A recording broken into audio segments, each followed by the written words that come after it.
ऐका ऐका, श्री विठ्ठल साखर कारखान्याचे चेअरमन श्री अभिजित आबा पाटील यांनी चालू होणाऱ्या हंगामातील ऊसाचा दर 2024-25 3,500 रुपये जाहीर केला आहे.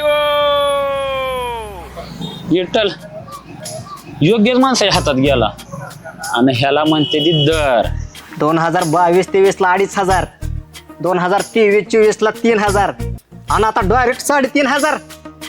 आता मात्र शेतकऱ्यांचं भलं होणार. आबाने कारखाना बंद पडलेला चालू केला.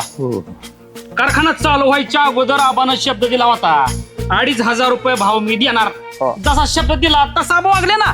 अहो अभिजित आबानं जिल्ह्यातल्या कुठल्या साखर कारखानदाराला विचारलं नाही आणि काटा कुठनं बी करून आणा.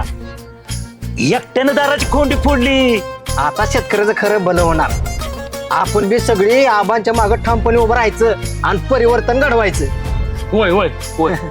शेतकऱ्यांशी आबाची नाळ जुळली आहे. गोड ऊसाची कडू कहाणी त्यासनी ठाव आहे. शेतकऱ्यांसाठी बेधडक निर्णय घेणारा आमदार हवाय. म्हणून माड्यातून अभिजित आबांना आमदार करायचा आहे.